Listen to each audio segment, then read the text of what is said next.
Parang walang kahirap-hirap ang Cavaliers kontra sa Raptors. Nakuha agad ang Cleveland ng 2-0 lead sa series, 115-105. May combine na 58 points si Harden at si Donovan Mitchell. At meron din silang combine na 7 out of 18 mula sa 3-point area. Sumabay pa na nag-dominate si Evan Mobley, 25 points at 8 rebounds. Mukhang hindi na kinakapos ngayon si Donovan dahil meron na silang pantapos na si James Harden. Hindi rin nawawala ngayon si Harden at hindi napapagod sa playoffs dahil may kasama naman siyang Donovan. Mukhang kontrapelo talaga yung dalawa. 10 straight ng talo ang Raptors sa playoffs kontra dito sa Cleveland. Pero parang ang bilang ko doon 12 straight na since 2016 pa. Si DeMar DeRozan habang nasa post-game review sa NBC Sports, hindi maipintay muka. Mukhang magre-retire na siya, hindi pa rin natatalo ng Raptors yung Cavaliers. Kung kailan pa naman maganda yung nilaro ni RJ Barrett at ni Scottie Barnes, dun pa nawala sa wisyo si Brandon Ingram. Naka 7 points, 4 rebounds at 3 out of 15 sa field. Sinamantala ng Cleveland na wala sa galawan ito si Ingram. Nagkaroon pa ang Raptors ng 22 turnover na convert din nila sa 22 points. Nasa 12 turnover lang noon ang Cavaliers. Merong commanding lead ang Cavaliers papasok ng Game 3 at Game 4 at susubukan naman ng Raptors na makabawi doon. Kaso si Scott Foster mukhang sa ibang series mapupunta. Ang Knicks naman napagkamalang na mental versus Atlanta Hawks. Mukhang may bagong kaiinisan naman yung mga fans ng Knicks, si CJ McCollum. Sa last 17 seconds ng game, na-lockdown ni Alexander Walker si Bronson. Pantabla sana, kaso ang resulta naka-pass break ang Atlanta. Sa last 10 seconds naman, parang nag-flop pa si Alexander Walker nang dumaan sa pick ng Knicks. Naka-easy 3-point shot naman si Bronson, 107-106. Lamang lang ng isang Atlanta, sumablay yung free throws ni McCollum sa 4 seconds at sinabi ng ibang mga fans doon bakit hindi tumawag ng timeout ang Knicks. Parang sinisi pa si Coach Mike Brown. Ang problema kasi doon na mess up ng mga commentator at ng broadcast team. Wala na kasi talagang timeout ang Knicks. Nagamit na nila nung 2:43 tapos yung bago ang 3-point shot ni Bronson. Nalimit kasi sa dalawang full timeout ang mga teams kapag nasa 3 minutes mark na. Kung meron doon nagsabing may timeout pa ang Knicks at nakatawag nga ng timeout, lalong nayari doon ng Knicks, talagang dapat idiretso na ni Bridges. Agad kasing binawi ng mga analyst na sinisi nila si Mike Brown bakit daw hindi tumawag. Wala na naman kasi talagang timeout. Agad din dinilit at binawi ng mga analyst na nagsabing na mess up ni Coach Mike Brown na bakit siya hindi tumawag ng timeout dahil wala na naman talagang timeout.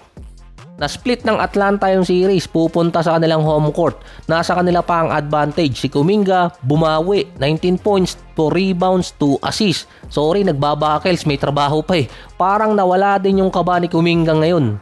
Bukod sa nasipa pa ni CJ McCollum ang mahiwagang bahaghari ni Bronson noong Game 1, sa Game 2 naman, siya ang naging high scorer, 32 points, 3 rebounds at 6 assists. 3 out of 10 siya sa 3-point area pero 12 out of 22 mula sa field. Kaya ngayon siya ang kinaiinisan ng mga fans ng Knicks. Siya yung pumalit kay Trae Young.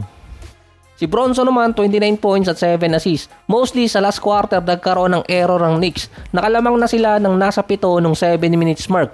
Nagkaroon pa sila ng mga turnover na sa buong game meron silang total na 14 at 18 points ang nai-convert ng Atlanta. Ang sinisi naman ni Coach Mike Brown, hindi makapagpasok ng free throws yung mga player niya. 18 out of 23 ang Atlanta mula sa linya. Ang Knicks naman 17 out of 27. 10 yung namintis nila, 63%. Pero sa buong team nila, ang may pinakamarami na mintis na free throws, si OG, 4 out of 8. Nagkaroon na siya ng turnover noong less than 2 minutes, nakascore ang Atlanta, plus namintis niya pa yung isang free throws na sana tumabla. Na-split din ng Minnesota ang series kontra sa Nuggets. Pinalamang na gusto pang manalo. Binabawi ko rin sinabi ko kay Edwards dati kapag meron na lang ulit bad game. Nakalamang ang Nuggets sa first quarter 39-25. Binaliktad naman yun ng Minnesota sa second quarter. Si Edwards may 20 points na nun sa first half. Hindi na nakalayo nun ng Nuggets sa Minnesota at nakontrol na ng Minnesota yung laro. Mukhang effective yung pagrereklamo ni Coach Chris Finch nung Game 1. Hindi nakakuha ng maraming free throw si Jamal Murray. Nakakuha naman yung ibang ka-teammate niya katulad ni Jokic at ni Christian Brown. Nagrereklamo na rin si Edwards sa mga referee na paano daw nakakakuha ng 3-and-1 play yung Nuggets. Nakalusot din doon ng Minnesota dahil binigyan sila ng maraming free throws. Tabla sila sa 30 free throws per team. Kaso 19 out of 30 ang Minnesota. Meron pa nga dun parang tinapik na lang ni Jokic si Randle kasi hindi makapagpasok ng free throws yung Minnesota nun. Nakuha pa rin naman nila ang panalo 119-114. Bisky Edwards parang ngayon lang ulit siya nakakapaglaro ng basketball after ng isang buwan. May total siyang 30 points, 10 rebounds at 10 out of 25 sa field. Si Randle, binabawi ko na rin yung mga sinabi ko sa kanya dati. Meron siyang 24 points, 9 rebounds at 6 assists. Si Jamal Murray, maganda yung nilaro niya ngayon kontra nung game 1. Meron siyang 30 points pero si Jokic merong 24 points, 15 rebounds, 8 assists. Kaso 8 out of 20 siya sa field. Nalimit nila si Jokic.